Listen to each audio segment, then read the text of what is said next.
11절까지 지난 시간에 봤습니다. 근데 11절의 내용을 다시 한 번 더 오늘 말씀과 연결해서 조금 더 설명을 드리면서 진행하도록 하겠습니다. 그래서 11절부터 보시면 고린도 교인들이요 하면서 이제 바울이 언급하고 있어요. 그래서 앞에서 이제 건면한 어떤 여러 가지 많은 내용들을 이제 다시 한 번 더 확인하는 거죠. 그러니까 어떤 마음으로 지금 바울이 고린도 교인들을 향하여서 전하고자 하느냐가 오늘 이제 또 첫 번째 말씀의 주제가 될 수도 있습니다. 그래서 고린도인들이여 너희를 향하여 우리의 입이 열리고 우리 마음이 넓었으니, 지난 시간에 설명드린 것처럼 고린도 교인들이 바울의 말을 잘 듣든 듣지 않든 그것과 상관없이 바울이 고린도 교인들을 향하여서 그 입, 즉 전하는 내용이 줄어들거나 뭐 이렇게 가치를 떨어뜨리거나 하지 않는 이유는 너희가 내 말을 단순히 잘 들어서가 아니라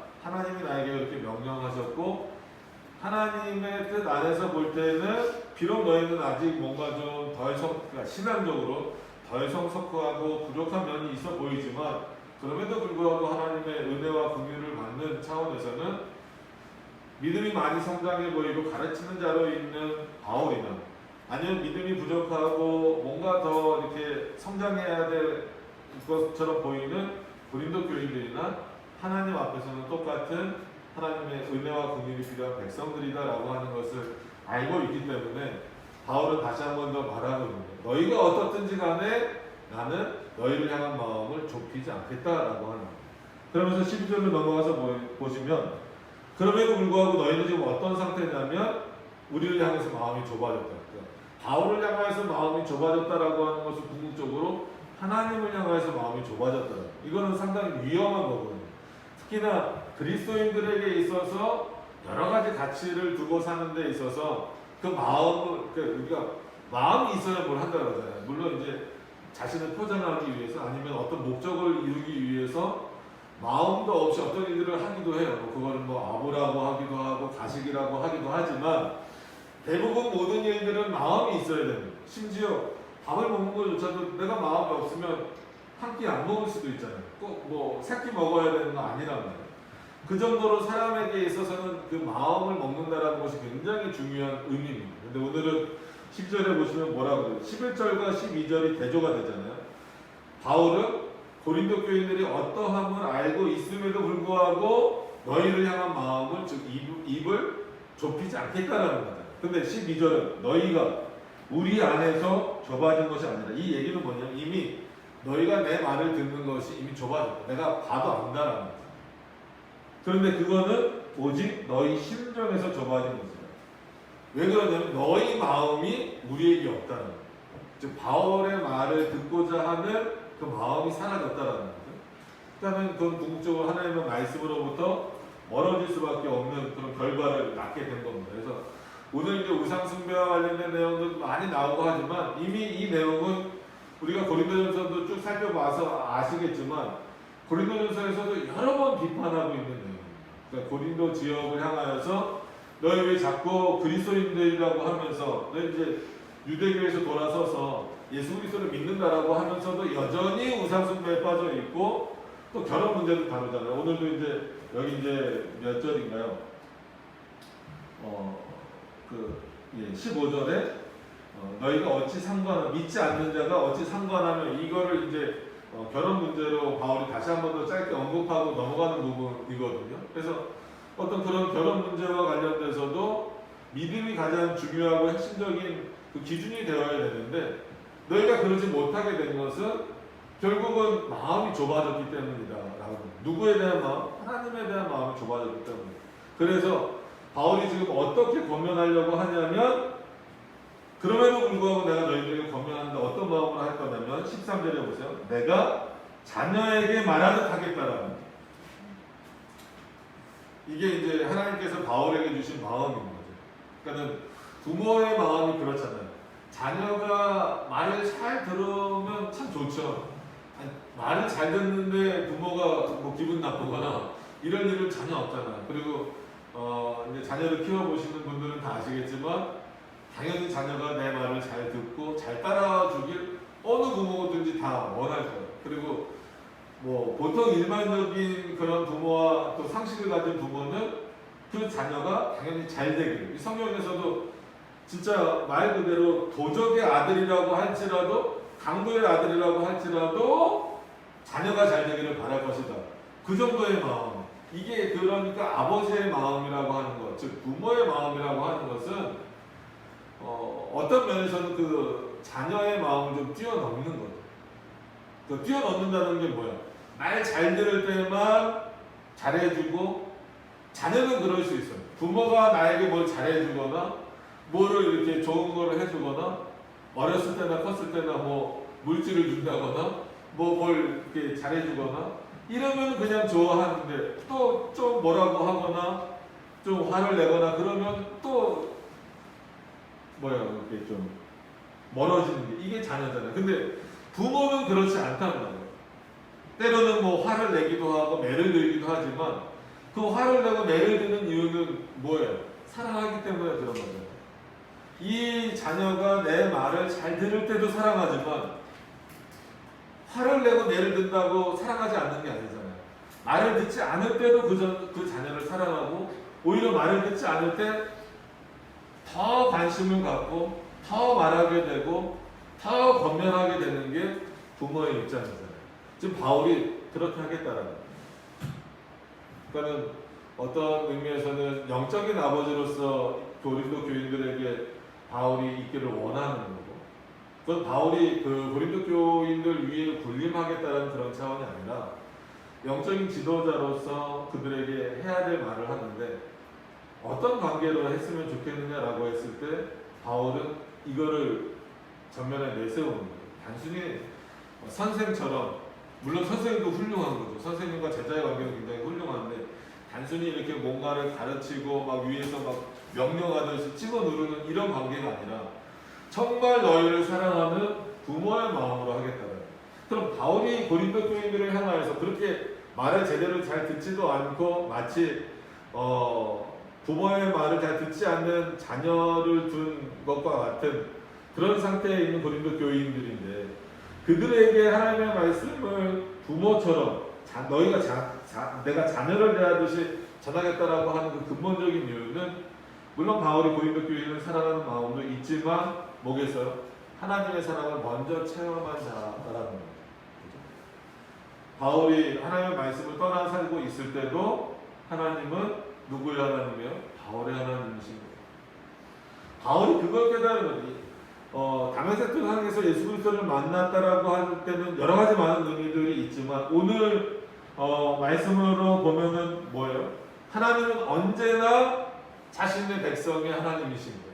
그들이 말을 듣던 말을 듣지 않던 간에 너가 내 말을 안 들으니까 난 너가 너의 하나님 되는 걸 포기할래 이러신 적이 없어요.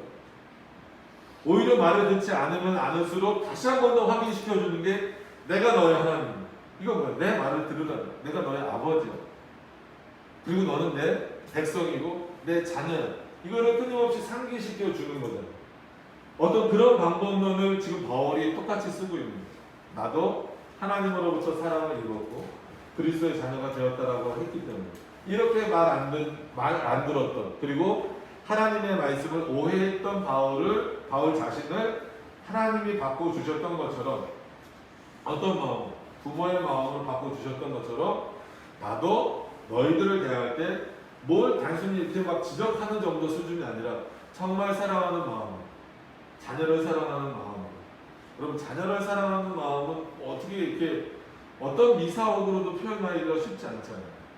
목숨을 내줄 만큼 자신의 목숨보다도 더 귀하게 자녀를 사랑하는 게 보통 부모들의 마음이다라고 하는 것을 우리가 알 수 있죠. 그래서 오늘 13절의 내용에 보시면 바울이 뒷부분에서 강하게 이제 좀 고린도 교인들을 비판할 겁니다. 근데 고린도 교인들에게 뭘 알려주는 거예요? 지금 그러니까 너희들과 나 바울의 관계는 어떤 관계냐면 마치 부모와 자녀의 관계다. 그러니까 이 말을 기분 나쁘게만 듣지 말아라. 정말 부모가 너를 사랑하는 마음으로 하는 얘기로 듣길 바란다 라고 지금 말하는 거예요. 왜냐하면 실제로 하나님이 우리 아버지십니다. 하나님의 말씀을 지금도 우리 그렇게 받으셔야 돼요. 이거는 나를 공격하는 말씀이야. 이거는 뭐 나의 자유를 제한하는 말씀이야. 성경 말씀 중에 그런 게 어디 있습니까? 우리가 다 잘못한 거예요. 우리가 하나님의 말씀대로 살지 못한 거예요. 하나님의 말씀을 내 생활을 지적하는 것, 내 생활을 제한하는 것으로 받아들이시는 것이 아니라 살아계신 그 하나님이 나의 아버지가 되셔서 여전히 나를 사랑하시는 자로서 하시는 말씀으로 하나님의 말씀을 받아들이면 내 자신을 돌이켜보고 바꿔나가는 거지 하나님의 말씀을 바꿀 수가 없는 거예요. 자, 그런 내용으로서 좀 보시면 이해를 하고 보시면 좋으실 것 같습니다. 자, 14절로 넘어가서 보시면 그래서 이제 어떻게 보면 첫 번째 번면이 나오는 거죠. 너희는 믿지 않는 자와 멍에를 같이 하지 말라. 그래서 멍에라는 단어가 이제 이제 연세가 있는 분들은 다 아시겠지만 젊은 친구들은 잘 모르니까 저희 애들부터 모를 것 같아요. 멍에는 뭡니까? 보통 여러 가지 의미가 있지만 그냥 우리나라로 이해하면은 밭 갈 때 소가 혼자 가면 힘드니까 두 마리 소가 같이 갈 때 똑같은 속도로 가라고 그 위에다가 양쪽 소 위에다가 이렇게 나무 같은 거 깎아서 올려놓는 게 멍에잖아요. 그래서 이제 성경에서도 그렇고 보통 이제 일반적으로도 멍에를 이제 뺀다라고 했을 때는 뭔가 이렇게 해방감. 근데 얼마나 힘들겠어. 혼자 막 가면 좋은데 멍에를 맸으니까 혼자 가려도 혼자 갈 수가 없는 거예요. 가면 이게 부서지기도 하고 아프기도 하니까 같이 갈 수밖에 없는 겁니다. 근데 그 멍에를 띄는 순간은 이제 이 사람 이 소로부터도 자유롭고 혼자 자유롭게 다닐 수 있기 때문에 성경에서도 멍에를 벗는다 이런 표현을 해방, 구원 이렇게 표현하기도 합니다. 그러나 오늘은 그거보다는 멍에를 같이 맨다라고 하는 것은 이제 믿음의 문제, 우상 숭배에 대한 문제를 이제 바울이 비판하고 있기 때문에 같은 신앙에 대한 내용으로 이해를 하셔야 됩니다. 그래서 멍에를 같이 맨다라고 했을 때는 그럼 우리가 누구와 똑같은 선에서 같이 가겠느냐는 지금 바울이 던지고 있는 문제는 표면적으로는 믿지 않는 자와 멍에를 매지 말라. 그건 뭐예요? 믿지 않는 자와 멍에를 맨다라고 하는 것은 그 사람과 같은 속도로 그 사람과 가는 길을 같이 따라갈 수밖에 없는 거예요. 멍에를 맸으니까.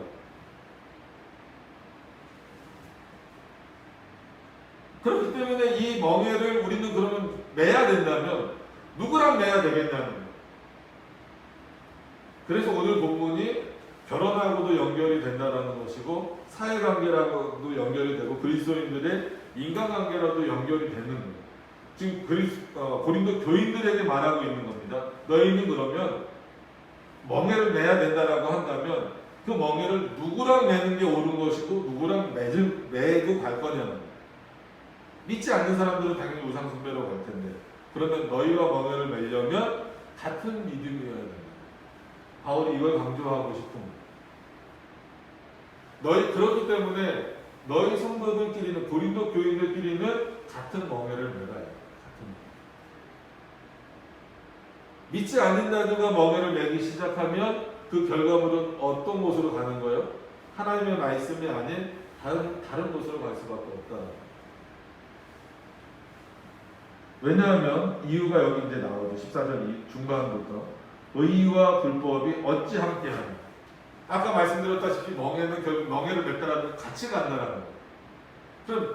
그럼 서랑 비교하기 그러니까 저 사람이랑 나랑 같은 멍에를 맺다라고 하면 같이 가야 되는데 나는 그리스도 안에 있으니까 의에 있고 저 사람 그리스도 밖에 있으니까 불법에 있잖아요. 그리고 어떻게 같이 갈 수 있겠냐는 거예요. 멍에를 매는 그럴 수 없다. 그 길은 같은 길이 아니기 때문에 불법은 불법의 길로 가야 되고 의는 의의 길로만 가야 되기 때문에. 근데 지금 마치 고린도 교회의 상황은 어떻다라는 거예요? 의와 불법이 함께 가고 있는 것처럼 보여요. 그럴 수 없는데 너희는 그렇게 하고 있다는 거예요. 이걸 지금 바울이 비판하고 있는 거예요. 의와 불법이 어찌 함께하며, 그죠? 빛과 어두움이 어찌 사귀며. 그러니까 같이 있을 수는 없어요. 지금도 낮이니까 물론 이제 과학적으로 살펴보면 달도 떠 있는 겁니다. 그러나 더 햇빛이 강하게 비추는 이 낮에는 마치 달이 없는 것처럼 보이잖아요. 둘이 함께 있을 수가 없단 말이에요. 그리고 저녁이 되면 햇빛이 우리를 비추잖아요. 이걸 어떻게 같이 있을 수 있냐면, 같이 있고 싶어도, 그러니까 뭐 과학적인 설명으로 같이 있겠지만 같이 있고 싶어도 그럴 수 없어요. 빛과 어둠은 뭔가 하나 있으면 없어질 수밖에 없습니다. 그 여기도 물론 뭐 꺼도 좀 하나긴 하지만 끄면은 이 정도 밝기가 나오지 않잖아요. 그러니까 도저히 같이 갈 수 없는 것들이 있음에도 불구하고 너희는 그렇게 같이 가고 있다는 거예요. 15절에 보면 조금 더 이제 14절은 일반적인 어떤 삶에서 확인할 수 있는 내용들로 바울이 예를 들면서 비판을 했다면 15절에는 이제 바로 나오죠. 그리스도와 벨리알이 어찌 좋아서. 여러분 그리스도 예수님에 대해서는 더 이상 설명할 필요가 없죠. 벨리알은 이제 모세 시대를 살펴보시면 알겠지만 좀 단어적 정의로서는 좀 굉장히 애매한 부분이 있지만 대부분 모세의 어떤 그런 내용을 살펴보면 그 당시 모세 시대에 특히나 하나님의 말씀을 늘 이제 좀 가로막고 또 백성들을 우상 숭배의 길로 끌고 가고 거짓 선지자의 노릇을 하고 이방 제사를 드리게 만드는 그 대표적인 게 이 벨리알로 알려져 있단 말이에요. 그래서 이것을 보통 우리가 이제 성경을 해석할 때에 벨리알은 이제 마귀 중에 마귀, 사단 중에 사단 뭐 이런 표현을 많이 씁니다. 그러니까 이것을 썼을 때에는 잘 아셔야 되는 게 뭐냐면 어쨌거나 지금과는 다르게 이 당시 이스라엘 백성들은 구약에 대한 이해가 어느 정도 다 있었어요. 있었기 때문에 구약의 예를 많이 들 수밖에 없습니다. 그래서 우리는 벨리알이 뭐지? 이렇게 생각할 수 있지만 이 당시 이스라엘 사람들은 벨리알을 그러면 다 알아들었다는 거. 그거는 사단을 대표하는 거다. 대표하는 표현이다. 라고 하는 거다. 그러면은 그걸 이제 알고 난 이후에도 우리의 상식에도 예수 그리스도와 사단이 함께 할 수 있습니까? 불가능하죠. 근데 그리스도에 속한 우리와 사단에 속한 세상과 멍해를 같이 어떻게 지고 갈 거냐. 근데 너희는 지금 그러고 있다라. 그러기 위해서는요, 아이러니하게도 어디를 따라가야 돼요? 세상을 따라갈 수밖에 없어요. 그러니까 반대로 그래 믿지 않는 사람들하고 멍해를 매서 우리 쪽으로 끌고 오면 되지. 근데 그 일은 그렇게 쉽지 않아요. 참 어렵고 힘든 일입니다. 오히려 세상에 딸려가는 경우가 거의 99% 아니면 100%에 가까울 수도 있습니다. 그래서 그리스도와 벨리알이 어찌 조화되냐, 믿는 자와 믿지 않는 자가 어찌 상관하냐. 그래서 이 상관이라는 표현이 해석이 좀 다양합니다. 레위기에서는 이제 어떤 약간 그런 성적인 의미들을 다 포함시켜서 이제 남색하는 자들, 그게 이제 동성애나 가까운 거잖아요. 네, 그런 것들을 이제 비판할 때 이 상관이라는 단어를 썼다라는 거예요. 그래서 이게 이제 어떤 결혼의 문제 이런 것까지도 이제 포함이 되는 겁니다. 그래서 거기로만 한정시켜 놓는 건 아니에요. 그러니까 결혼으로만 한정시켜 놓는 건 아니지만 그것이 포함된 의미다라고 하는 걸 말씀드립니다. 그래서 그리스도와 벨리알이 조화될 수가 없다면 어떻게 믿는 자와 믿지 않는 자가 함께 상관하며 이 결혼이 됐든 아니면 어떻게 할 수 있겠느냐. 근데 일단 한 가지 오해를 풀고 넘어가고자 하는 것은 칼빈도 여기서 그렇게 해석을 하는데 이 본문을 보고 극단주의자들은 그러면은 우리가 세상과 함께 할 수 없지. 왜냐면 솔직히 저희도 그렇잖아요. 문만 열고 나가면 믿지 않는 사람들하고 계속 부딪힐 수밖에 없잖아. 그거는 가족 간에도 그렇고 친구 간에도 그렇고 또 뭐 직장에서도 그렇고. 그래서 어떤 분들은 좀 죄송합니다. 표현에 대해서 믿음이 좋다라는 것 때문에 나는 세상 친구 다 끊었어. 나는 세상 사람들 안 만나. 근데 이 말 속에도 엄청난 모순이 있어요. 여러 번 말씀드린 것처럼 이제 오고 가실 때 뭐 대중교통을 이용하시거나 그럴 때, 그럼 버스 타실 때, 예를 들어 버스 타실 때 교회 다니세요? 그리고 물어보고 타세요? 그 안에 사람들 엄청 많은데 여기서 교회 안 다니시는 분들이 있으세요? 그러면 그 버스 안 타실 거예요? 그 지하철 안 타실 거예요? 만약에 택시를 타는데 기사분한테 교회 다니세요? 이러고 물어보실 거예요. 왜냐면 이 말씀을 문자적으로 접하면 믿지 않는 자들과 같이 있을 수 있어요. 안 되니까. 그러면 이게 일반적인 일이라면 또 회사나 이런 데 가서 상사나 동료에게 교회 다니냐고. 안 다니면 그 회사 안 다닐 거예요? 이렇게 극단주의로 가면 안 돼요. 한동안 한국교회가 약간 근본주의적으로 빠지고 이럴 때 의외로 이게 믿음 있는 모습처럼 막 비춰질 때가 있었어요. 이거는 성경에서 그걸 원하는 게 아니에요. 바울도 그런 내용을 원하는 게 아니에요. 왜냐하면 여러 번 말씀드리지만 고린도 교회가 있는 그 지역의 특징이 어떤 지역이라고? 무역하는 곳이에요. 그래서 어쩔 수 없이 이방 민족과 만날 수밖에 없어요. 그러니까 믿지 않는 자들과 더 많이 노출될 수밖에 없다는 거예요. 그러니까 바울이 이 표현을 더 쓰는 거예요.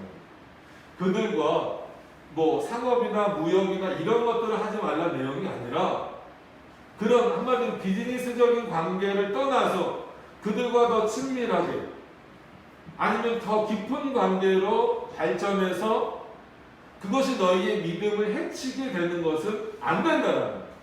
그러니까 그들과 무역하고 그들과 상업하고 그 일을 맡겠다라는 것이 아니라 그것은 하나님이 우리에게 주신 일반 은총 차원에서 일반적인 세상의 삶 속에서 살아가면서 할 수 있는 일인데 그 일 이상의 것으로 넘어와서 그들과 화친을 맺고 구약의 방식으로 뭐 언약을 맺고 이런 것처럼 하지 말라는 거예요.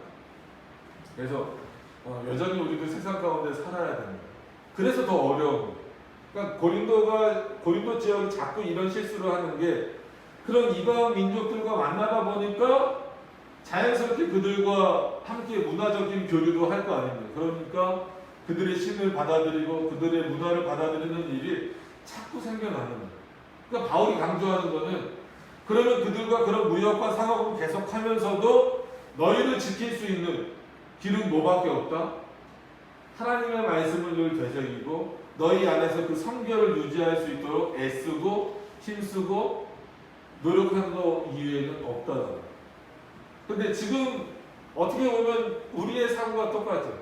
우리가 나라와 민족을 위해서 기도하자라고 하는 것도 물론 대한민국 하나님의 놀라운 은혜 가운데 이렇게 성장을 하고 우리가 늘 말하는 것처럼 원조받던 나라에서 원조를 주는 나라로 바뀐 것은 대한민국이 전 세계에서 유일하다라고 말하잖아요.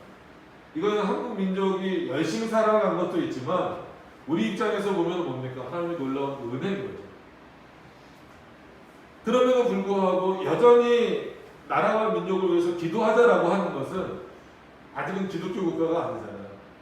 믿지 않는 사람들이 훨씬 많잖아요. 그럼 그 중에서 우리가 그리스도인으로서 고립되어서 살자라는 게 아니라 그들과 함께 더불어 살아가면서도 우리는 어떤 모습을 지켜야 된다는 거예요? 교회의 본연의 모습, 성도로서의 본연의 모습을 지키지 않으면 뭐가 무너져요? 세상은 무너지지 않습니다. 대한민국이 무너지는 게 아니라 교회가 무너집니다. 성도들이 무너집니다. 그 현상을 지금 보시잖아요. 뭐 대한민국 경제가 어렵고 뭐가 어렵다. 여러분 그것 때문에 근심 걱정이십니까? 그거보다도 그리스도인들의 관점에서 더 큰 문제는 뭐냐면 교회가 무너집니다. 말씀이 없어서 성도들이 하나님의 말씀으로부터 멀어집니다. 그런 차원에서 교회와 나라와 민족을 위해서 우리 끊임없이 기도해야 된다는 거예요. 여러분 세상 사람들과의 관계를 끊으라는 것이 아니라 그들을 따라가지 마시라는 거예요. 그들과 멍해를 매서 그들이 좋아하는 것, 그들이 옳다고 여기는 것으로 따라가시지 말고 어쩔 수 없이 그들과 살아갈 수밖에 없지만 여전히 구별되는 차원으로서 하나님의 백성으로 살아갈 수 있으셔야 돼요. 여러분 이건 단순히 인간의 노력과 신념으로는 불가능합니다. 누구의 도우심이 있어야 되는가요? 하나님의 도우심이 있어요. 그래서 우리가 날마다 하나님의 도우심을 간구하기 위해서 기도하고 하나님의 말씀을 보는 이유가 거기 있습니다. 자, 그런 차원에서 이해를 하시면 되고 16절로 넘어가서 보시면 바로 나오잖아요. 하나님의 성전과 우상이 어찌 일치가 되고. 여러분 하나님의 성전에 우상을 갖다 놓는 순간 더 이상 그건 하나님의 성전이 아니에요.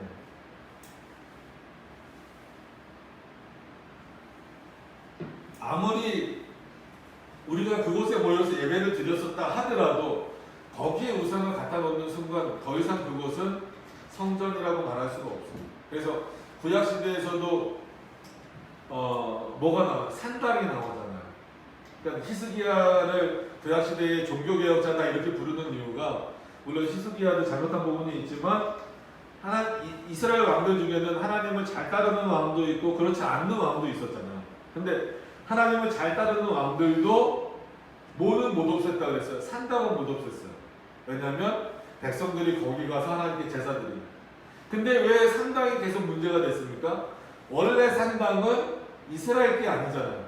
다른 민족과 이렇게 섞이다 보니까 우상을 섬기는 곳이 산당이었는데 그게 이스라엘 문화 안으로 들어와 버리면서 거기서 하나님께 제사를 드렸던 거예요. 그러니까 우리는 원래 여기서 제사 드렸습니다. 이게 참 인간이 버려야 될 사고예요.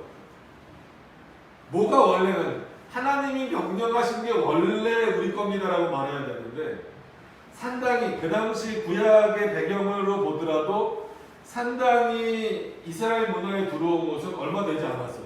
근데 이스라엘 백성들은 뭐라고 말하냐면 그것을 없애려고 할 때마다 여기는 예를 들어서 우리 아버지 때부터 우리 할아버지 때부터 하나님께 제사 드렸던 곳입니다. 이렇게 못 없애는 거예요. 아무리 왕이라도 괜히 이거 없앴다가 백성들한테 신임을 잃으면, 아니면 저 백성들이 들고 일어나면 어떻게 감당하지? 그게 분명히 잘못된 것인지 알면서. 근데 히스기야는 잘한 것 중에 하나가 뭐예요? 그 산당 다 없애버려. 아니야. 네 할아버지가 예배 제사를 거기서 드렸건 그 할아버지가 드렸던 간에 그건 잘못된 거예요. 하나님이 원하시지 않는 거예요. 마치 뭐와 똑같은 거예요? 반대인 거죠. 우상을 섬겼던 곳에서 하나님을 섬기는 거잖아요. 산당 그런 거란 말이에요. 그렇기 때문에 그렇게는 할 수 없다라는 게 히스기야의 입장이었어요. 왜 그랬을까요? 그게 이제 이스라엘 문화가 돼서 산당에서 제사 드리는 게 일반적이었는데도 원래 하나님 허락하신 게 아니라는 거예요. 이게 참 그 견고한 믿음인 거죠. 근데 지금은 거꾸로 산당을 없애는 것은 둘째치고 성전, 하나님께 예배드려야 되는 그 성전에 우상이 같이 있다라고 한다면 이게 있을 수 있는 일이죠. 근데 여러 번 말씀드리지만 한국교회, 전 세계 교회도 그렇지만 한국교회의 타락이 말씀이 없어졌다라는 그 결과물이 뭐냐면 교회 안에 여러 가지 우상 숭배의 내용들이 들어오기 시작합니다.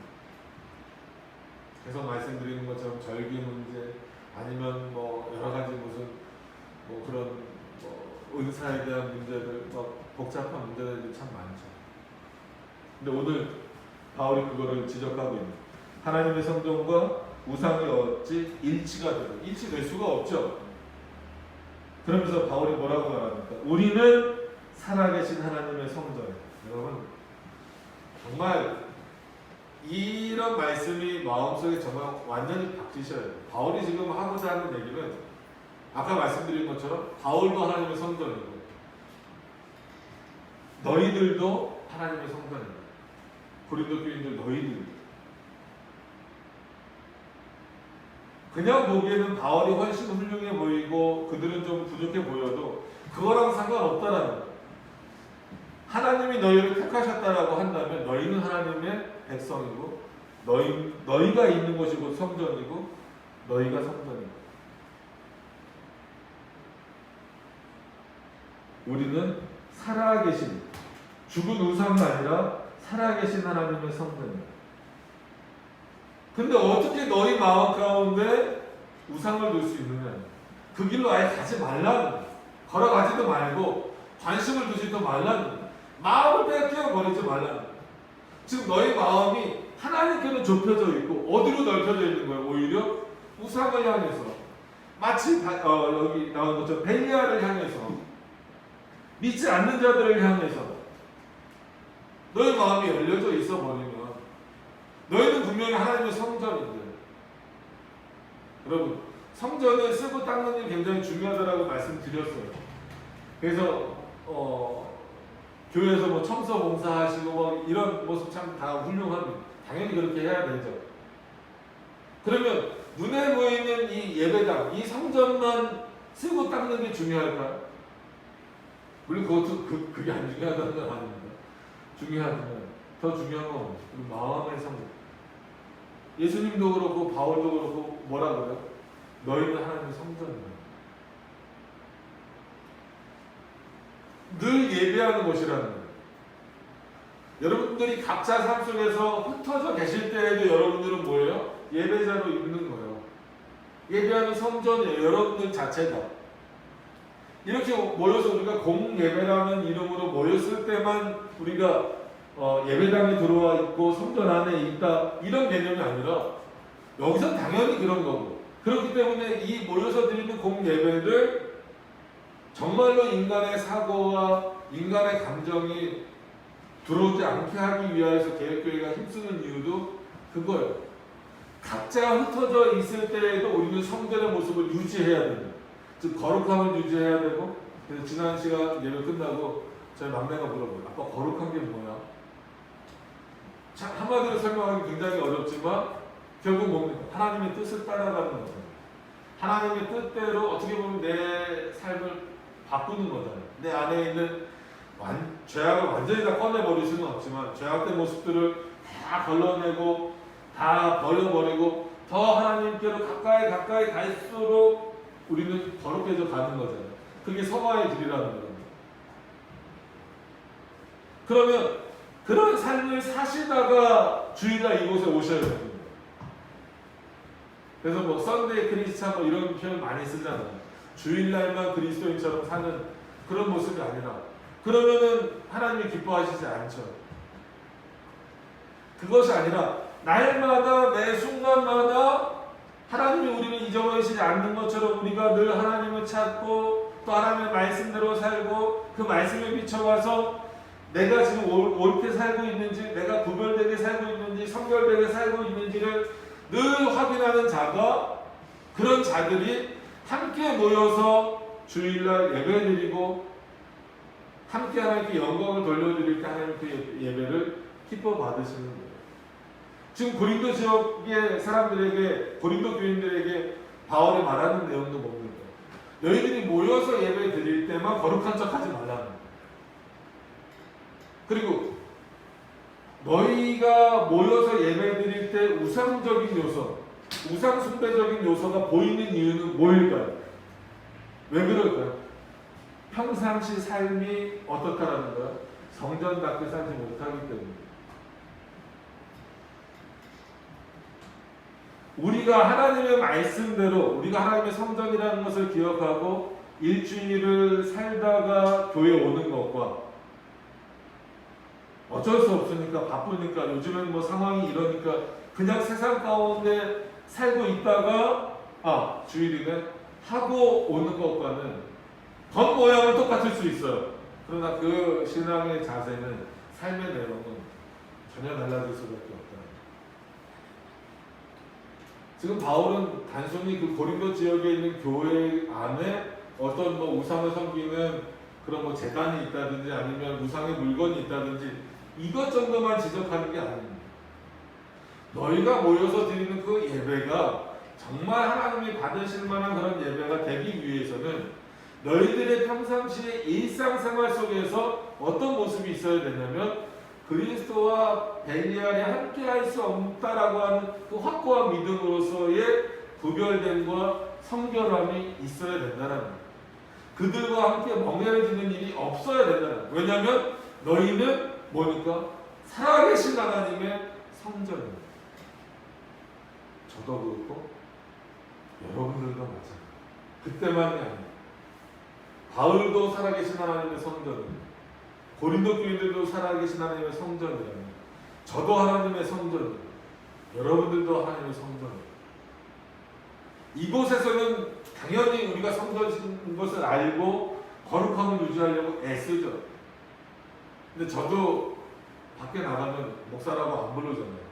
저를 아는 사람만 뭐 목사님 이렇게 불러주지, 밖에 나가면 다 아저씨죠. 그 삶에 섞여 살 때에는 목사라고 하는 저조차도 세상에 빨려 들어가려고 할 때가 많이 있어요. 그때 얼마만큼 하나님의 말씀으로 내 자신을 쳐서 그 하나님의 말씀에 복종하는 삶을 살아갈 수 있겠니? 순종하는 삶을 살아갈 수 있겠니? 이건 상당히 중요한 겁니다. 그러니까 바울이 다시 한 번 더 그 13절을 기억을 하시기 바랍니다. 단순히 혼내는 게 아니에요. 정말 걱정스럽고 사랑하는 마음으로, 그렇기 때문에 그 긍휼의 마음으로, 부모의 마음으로 말합니다. 정말 너희 안에 이런 우상의 모습이 없어졌으면 좋겠다. 정말 너희들이 믿지 않는 자와 멍에를 매지 않았으면 좋겠다. 그러기 위해서는 너희가 살아계신 하나님의 성전인 것을 좀 기억해라. 교회 와서만 기억하지 말고 성전이라는 건물 안에서만 기억하지 말고. 여러분, 그러니까 나중에 이런 성전 개념이 없어지니까 어떻게 됩니까? 성전 안에서도 물건 파는 일들이 많이 벌어지죠. 예수님이 그거 보시고 어떻게 했어요? 다 뒤집어 엎으시면서, 성전을 뒤집어 엎으시면서 뭐라고 말씀하셨어요? 내 집은 기도하는 집. 단순히 그 기도는 정말 우리가 하는 이런 기도만 있어요. 그게 아니죠. 하나님의 뜻대로 사는 자들이 모인 곳이라는 거예요. 여러분, 여기도 물론 이제 건물로서는 예배당이지만 오늘 이제 그 본문의 개념으로서 여기 성전입니다. 여러분들도 성전이에요. 약간 비합적인 표현일지는 몰라도 그렇다라고 한다면 여러분들이 계신 곳이 성전입니다.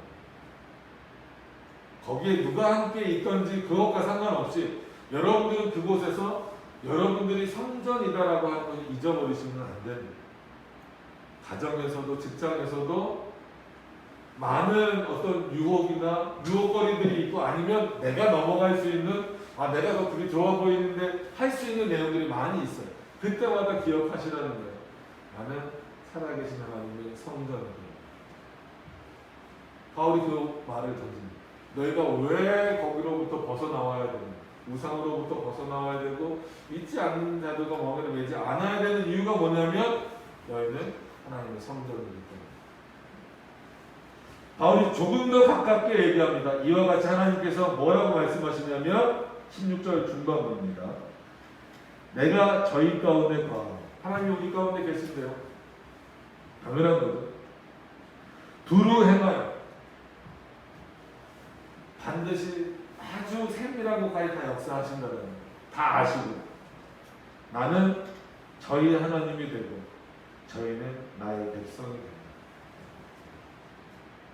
왜 하나님이 우리 하나님이 되시냐면 하나님이 우리를 통해 일하시고 계시고 우리 안에서 역사하고 계시기 때문에 그래요. 하나님이 우리 안에 역사하고 계시는데 왜 너희는 우상 숭배의 길로 자꾸 가려는 거예요?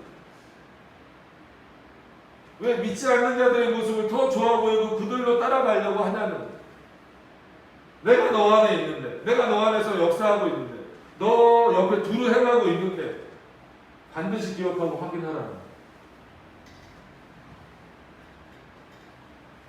여러분, 어떤 게 가장 큰 축복입니까? 이 세상을 살아가면서 하나님이 나의 하나님이 되시고 너희가 나의 백성이 된다. 창세기 15장 2절에 1절에 있는 것처럼 하나님이 나에게 지극히 큰 상급이 되어주십니다. 이것 위에 더 큰 축복이 어디 있습니까? 17절에 그러므로 주께서 말씀하시기를 너희는 저희 중에서 나와 따로 있어라.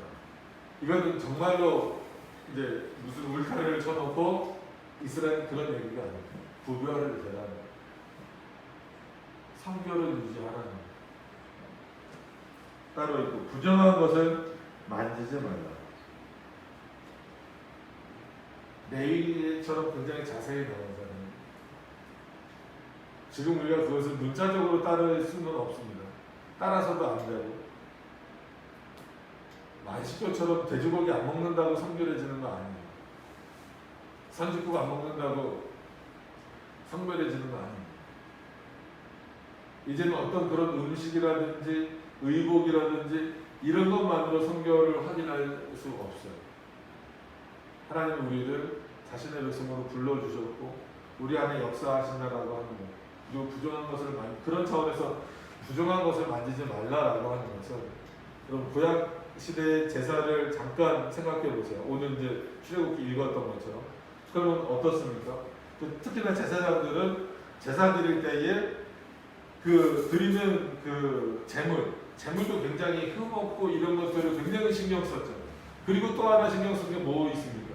자기 옷도 그렇고 자기 몸도 그렇습니다. 그래서 몸도 닦고 옷도 굉장히 중요하고 깨끗하게 했던 이유는 뭐예요? 하나님 앞에서의 성결. 그래서 구약의 표현으로는 뭡니까? 여호와께 성결. 이게 제사를 드리는 데 있어서 굉장히 중요한 내용. 그러니까 모든 게 다 연결된 거죠. 제사장만 성결돼도 안 돼요. 재물만 성결돼도 안 돼요. 재물도 흠이 없어야 되고 제사장도 흠이 없어야 되는 거예요. 그렇게 드려지는 제사를 하나님이 흠양하셨다. 기쁘게 받으셨다는 거예요. 그런 차원에서 지금 우리가 드리는 예배, 어떤 예배를 받으시겠느냐, 그리고 어떤 삶을 우리를 통해서 원하시느냐라고 했을 때 부정한 것을 만지는 자처럼 하지 말라. 그럼 지금 우리에게 있어서 부정한 것은 솔직히 눈에 보이지 않는 어떤 그런 사상이나 사고나, 아니면 실제 눈에 보이는 것일 수도 있죠. 눈에 보이는 우상들은 당연히 금해야 되는 거죠. 뭐 전보는 카페, 아니면 뭐 오늘의 운세, 이게 그냥 다 노출돼요. 다 노출돼요. 예를 들면 뭐 예전에 이제 스포츠 신문 이런 거 많이 있었는데, 전 야구 좋아하니까 그런 거 사서 보면 저도 모르게 그냥 보다 보니까 그게 나오잖아. 보다 보니까 나오면은 내 운세 어떤가 이렇게 쳐다보고 있는 거예요. 그러면서 속으로 언뜻 생각이 또 드는 거예요. 정신 차리지. 그러니까 세상은요, 늘 우리를 그렇게 마치 빨아들이듯이 우리로 하여금 하나님의 말씀으로부터 멀어지게 하는 요소들을 곳곳에 둬요. 그러면 그런 지뢰밭과 같은 그 내용들이 있다라고 한다면 누가 피해가요? 우리가 피해가요. 그래서 군인들이 이렇게 지뢰 탕지기로 이렇게 하면서 길 가는 거 보이죠? 그럼 우리에게 있어서 지뢰 탕지기와 같은 거는 뭘까요? 하나님의 말씀입니다. 내 생각이 아닙니다. 내 경험이 아닙니다. 그럼 만들어내는 정도가 산당 정도 수준밖에 안 돼요. 온전하게 만들면 또 지뢰 찾는 기계가 있어야 되는 거죠. 하나님의 말씀이 그 길을 제시해주는 유일한 방법.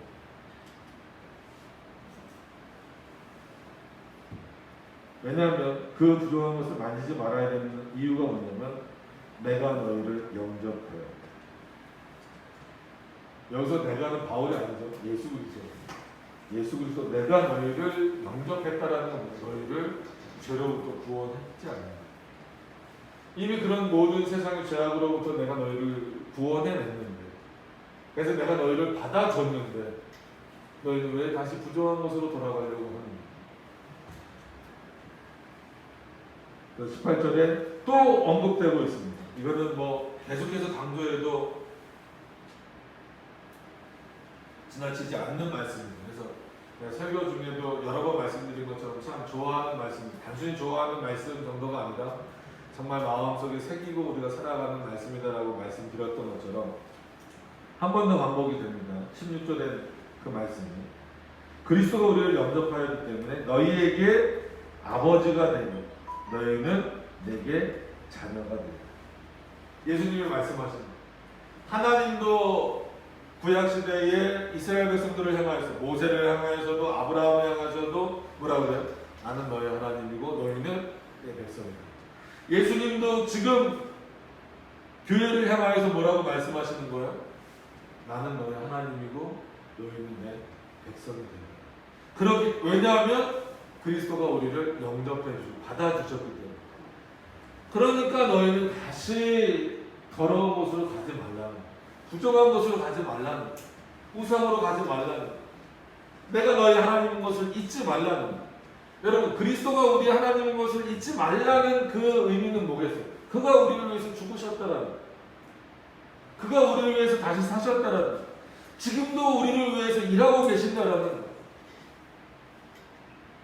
그럼 우리도 열심을 내야죠. 이 열심은 단순히 어떤 공로나 보상을 바라는 열심이 아닙니다. 하나님의 자녀로서의 열심입니다. 여러분 하나님의 자녀로서의 열심을 내시길 바랍니다. 예배 참석하는 건 당연한 거고 하나님의 말씀을 열심히 읽고 들으시고 배우시고 또 그 기도하는 죄를 그러니까 기도를 쉬는 죄를 짓지 않겠습니다라는 그 표현처럼 날마다 기도하시는 삶을 살고 하나님을 찬양하시는 삶을 살아요. 그래도 우리는 연약하기 때문에 우리의 악한 본성이 있기 때문에 우리는 자꾸 넘어지고 쓰러지고 세상 한마디로 세상이 더 좋아 보여. 그게 더 편해 보이고 그렇기 때문에 마치 내 자신을 치듯이 스스로가 그 스스로 힘들게 하시라는 얘기가 아닙니다. 오히려 그 나를 성결케 하고 구별케 하는 일들을 통하여서 내가 그리스도 안에서 진정한 자유를 어디로부터? 세상으로부터 누리는 그렇게 자유를 누리는 자가 세상으로부터의 자유를 누리는 자가 정말 어떤 자냐면 하나님의 백성이 되는 자다. 18절 마지막 부분에도 그러죠. 너희에게 아버지가 되고 너희는 내게 자녀가 되리라. 이거는 전능하신 주의 말씀입니다. 바울이 전하고자 하는 내용은 그거예요. 아버지의 마음으로 너희들에게 전해. 왜냐하면 하나님이 너희를 향하여서 분명히 너희는 지금 부족하고 연약하지만 너희를 향하여서 뭐라고 말씀하시냐면 하나님이 모르실까요? 고린도 교인들이 어떻게 살고 있는 거 모르실까요? 알고 계신다는 말이에요. 아직은 부족하고 연약하고 심지어 우상에 빠져 있고 믿지 않는 자들과 즐거워하기를 더 좋아하는 것을 알고 계심에도 불구하고 하나님은 누구시기 때문에 그들의 아버지시기 때문에 그들의 하나님이시기 때문에 바울을 통하여서 전하게 하십니다. 깨닫게 하십니다. 그렇게 살면 안 된다라고 그 삶에서 돌이켜서 구별되라고 성결을 유지하라고. 그럼 지금도 하나님이 오늘도 우리에게 하시는 말씀. 왜 이 말씀을 우리에게 주실까요? 하나님이 우리를 사랑하시기 때문에. 우리가 완벽해서가 아닙니다. 저도 그렇고 여러분들도 그렇고 불완전한 인생이고 불완전한 존재이기 때문에 완전하신 하나님의 도우심이 필요할 수밖에 없어요. 완전하시고 전능하신 그 하나님을 언제나 붙잡으시기 바랍니다. 혼자 살아가시려고 하시지 마세요. 하나님으로부터 독립하시려고 하지 마세요. 그럴 수가 없는 삶입니다. 오히려 하나님께 붙들림 바 되어서 하나님께 붙들림 바 된 자다운 열심을 내실 수 있는 우리들의 삶이 저와 여러분들의 삶이 되셨으면 좋겠어요. 그래서 오늘 제목은 그렇게 정했어요. 근데 제목에 너무 연연하지 마시고요. 믿지 않는 자와 멍에를 같이 하지 말라. 이렇게 정한 거는 여러 가지 제목들을 정할 수 있지만 이거를 이제 많이 오해하시는 경우가 있어요. 왜냐하면 이런 본문을 설교를 들으시거나 아니면 읽으실 때 질문하시는 경우가 지금 그럼 어떡합니까? 왜냐하면 특히 우리나라 상황에서는 직장 가도 믿지 않는 사람도 훨씬 많고 학교 가도 많고 또 이제 결혼 정년기에 있는 분들도 요즘은 그리스도인들이 점점 줄어들어 가는데 또 성경 말씀대로 하면 오늘 이 본문대로 하면은 이제 이 상관하지 말라를 어떤 그 결혼과 연결시키면 또 믿지 않는 자들과 결혼하지 말아야 되는데 그러면 도대체 우리 혼자 살라는 겁니까? 이런 질문들 생각보다 많이 받아요. 그럴 때마다 이제 드리는 말씀이 세상과 단절하라는 얘기가 아니라 어떻게 세상과 단절하고 저와 여러분들끼리 살 수, 그럼 이거 이상한 세상 돼버린단 말이에요. 여전히 그들과 함께 살아갈 수밖에 없죠. 그래서 칼빈도 주석을 하면서 아니 태양이 그리고 비가 너희를 머리 위에만 내리냐? 아니다. 믿지 않는 자들, 우상 숭배하는 자들에게도 다 내린다. 그럼에도 불구하고 그 비는 그 햇볕을 동일하게 받아 누리지만 그런 삶 속에서도 너희는 하나님의 말씀으로 구별되고 영원한 하나님의 제사장으로 하나님의 백성으로 하나님의 구별된 자들로 그 삶을 누리라는. 다시 한 번 더 이 말씀을 기억하셔서 왜 우리가 믿지 않는 자와 멍에를 같이 하지 말아야 되는가 라고 하냐면 그가 나의 하나님이시고 내가 그의 백성이고 이 말씀 절대 잊지 않으셨으면 좋겠습니다. 그래서 물론 일주일의 삶도 그렇고 평생의 삶도 하나님 앞에서 구별되시는 더욱더 견고해지시는 그런 신앙의 모습으로 살아나가실 수 있기를 기도합니다.